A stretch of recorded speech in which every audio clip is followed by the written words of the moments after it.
दोस्तों, आपका हमारे चैनल धाकड़ ऑनलाइन स्टडी में। दोस्तों, इस वीडियो में हम प्रकाशिक घटनाओं के बारे में पढ़ेंगे। प्रकाशिक घटना जो है एग्जाम के अंदर बहुत ही ज़्यादा महत्वपूर्ण होती है, क्योंकि इनसे संबंधित क्वेश्चन हर एक एग्जाम में अवश्य पूछा जाता है। तो अपवर्तन के अंदर कौन कौन सी घटनाएं होती हैं, पूर्ण आंतरिक परावर्तन के अंदर कौन सी घटनाएं होती हैं और परिकिरणन के अंदर कौन सी घटनाएं होती हैं, इन सभी घटनाओं के बारे में जो है इस वीडियो के अंदर हम समझेंगे।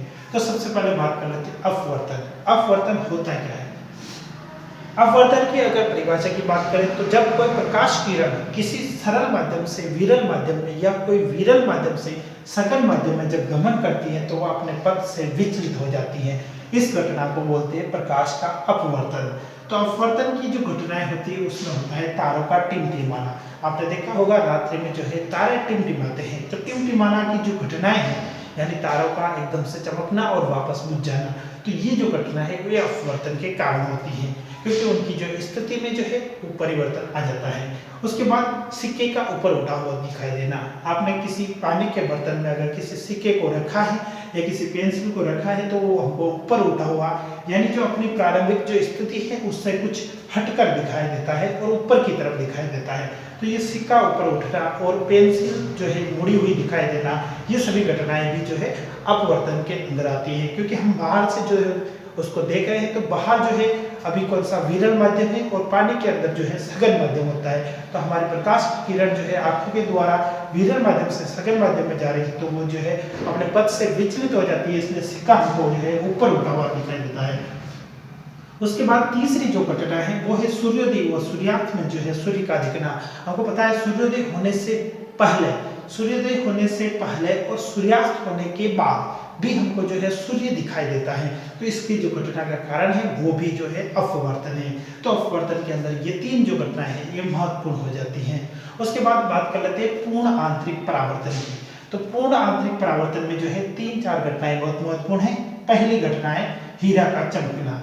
हीरा जो होता है ये कार्बन का एक अपवर्तक है और ये विद्युत का कुचालक होता है और बहुत ही कठोर होता है, कांच काटने में ये काम आता है।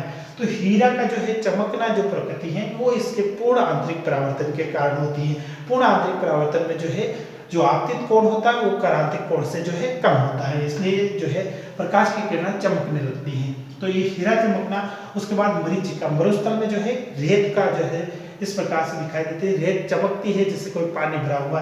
तो इस प्रकार की जो है घटनाएं इस पूर्ण आंतरिक परावर्तन की वजह से होती है। उसके बाद आपने ऑप्टिकल फाइबर का नाम सुना है, यानी प्रकाशीय तंतु। प्रकाशीय तंतु में क्या होता है कि हम एक स्थान से दूसरे स्थान पर जो है ऑप्टिकल फाइबर की मदद से जो है हम संदेश पहुंचाते हैं, और इसके लिए जो है पूर्ण आंतरिक परावर्तन जो है महत्वपूर्ण रोल अदा करता है। उसके बाद जो अगली घटना है वो है परिकिरणन की घटना। परिकिरणन क्या होता है कि जो छोटे छोटे कण होते हैं वायुमंडल में वो जो है प्रकाश को जो है ऑब्जर्व करते हैं और चमकने लगते हैं। इस घटना को जो है परिकिरणन बोला जाता है।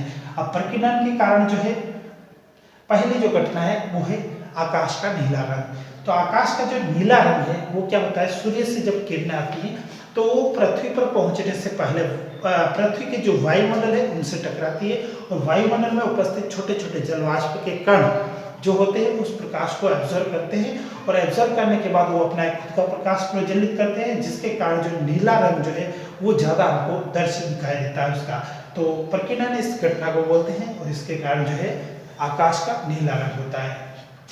उसके बाद सूर्य जो है जब अस्त होता है और जब सूर्य उदय होता है तब वो लाल रंग का दिखाई देता है, क्योंकि लाल रंग जो है सबसे अधिक प्रकाश का परिकिरणन करता है और उसके कारण उसका जो है हमको ये लाल रंग के यानी रक्ताभ प्रकृति का दिखाई देता है।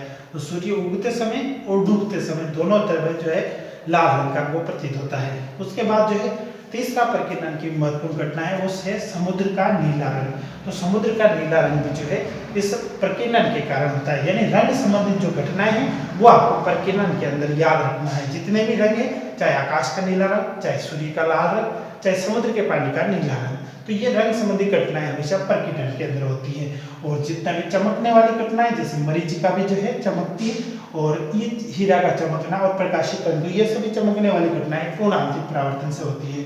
और अपवर्तन के अंदर जो है सूर्य और सूर्यास्त के समय जो है सूर्य का दिखाई देना, सिक्का ऊपर उठना और तारों का टिमटिमाना, ये जो है अपवर्तन संबंधित घटनाएं हैं। उसके बाद वर्ण विक्षेपण क्या होता है? वर्ण विक्षेपण में जो है आपको बताते हैं, वर्ण विक्षेपण में क्या होता है, प्रकाश के जो रंग है उनको 7 अलग अलग रंगों में जो है बांटना जो है वो वर्ण विक्षेपण कहलाता है।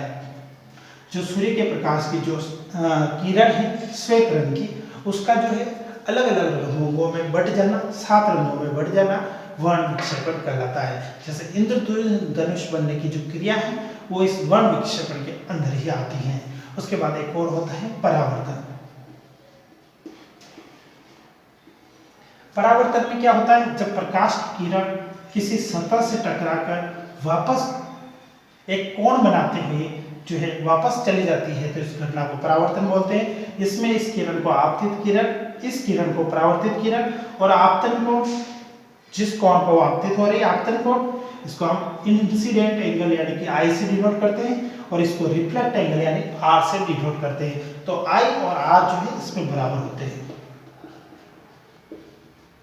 यानी आपतित कोण और परावर्तित कोण हमेशा इसमें बराबर होंगे।